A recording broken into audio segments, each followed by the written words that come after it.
So, Robin, we're doing this because I missed your graduation today. I was on a conference. Anyway, it doesn't matter. I couldn't make it and I It's was okay. heartbroken. It's okay. So, I wanted to have this little chat with you. Okay. Your journey with CRPS, your recovery journey here was even more difficult than most people's. Yes. And you know what strikes me about that is, um, I mean, we're quite open about the fact that we don't help everybody. Right. It's not possible at this point, it's our goal. No. But I think what very often happens is that patients will hit a roadblock or maybe that second roadblock and then say, I'm never going to get better. This is not working for me. And you hit a roadblock and you just kept battering away till it was gone, and then you kept going, and then you hit the next one and you kept going. So kudos to you for that. Thank you. It wasn't easy. Do you want to talk about some of the things you encountered here, just in general, some of these roadblocks we faced? Sure. I was doing really well, and then about 6 months in, I had to have 2 surgeries, and that was a major roadblock. Before that, I had had an issue with some kidney UTI stuff that lasted like 16 weeks long. But the surgery was, I had 2 of them pretty much back to back, and at that point, you know, that's kind of defeating, because before that I had gotten a lot better, and like I was finally like seeing the improvement, and so hitting that roadblock and starting all over was pretty difficult, but everyone here got me through it. I don't know how, but they did, and I'm here. So I had another I've been dealing with some road bumps the last couple months of kidney problems. That's still ongoing at this point, which even despite having all of those issues, my CRPS had still kept getting better. So that was what got me through, was knowing I was still getting better despite being sick. So yeah, that was a lot to deal with, extra. Just on top of being away from home, being away from your 4 kids, being away from your husband, and Everyone. you know, your life. Yeah, so that's a big bump right there, is losing a year, which actually this year has been so much better than the last 7 years before. So this was like the highlight of my journey. So it's been great. I don't want to leave. I mean, not because, I don't think I'm better. I just don't want to leave. This has like been my life, and I love these people, and patience, and having common things with people as far as this goes. So everything you say isn't crazy, which it's good. I'm ready to see what's next. I love that you say you don't want to leave, because patients here will, or patients that we speak to, you know, when I'm doing my initial consult, they hear, oh my gosh, I gotta move to Arkansas for at least 3 months. Are you crazy? I'm not moving to Arkansas. I would have moved anywhere. Yeah, You know, at that point. I would have went anywhere. How long did you have CRPS for? 8 years. And what kept you going?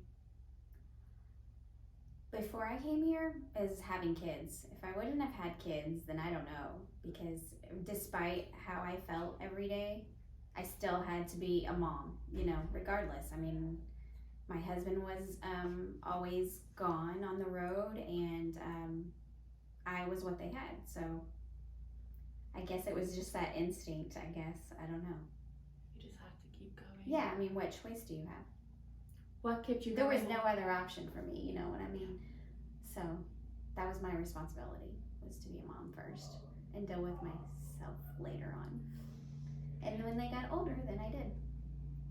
What kept you going in the program when you had those dips? What kept me going was obviously the staff. I don't know how they dealt with me, but they did. And there was some patience. Seeing, like, I talked to a patient this morning and tried to tell him the impact because I don't think he had any idea, Liam. He was always so guarded, and I felt very relatable to him in a lot of ways. But I couldn't be that guarded because I have no one else here to speak for me, obviously. So, seeing his physical transformation for my eye, because we both had Casey and we had her back to back, so we saw each other all the time. And seeing his physical transformation was like extremely inspiring to me. I don't know. Being able to see someone physically change versus not seeing like the invisible illness, I think that did a lot for me.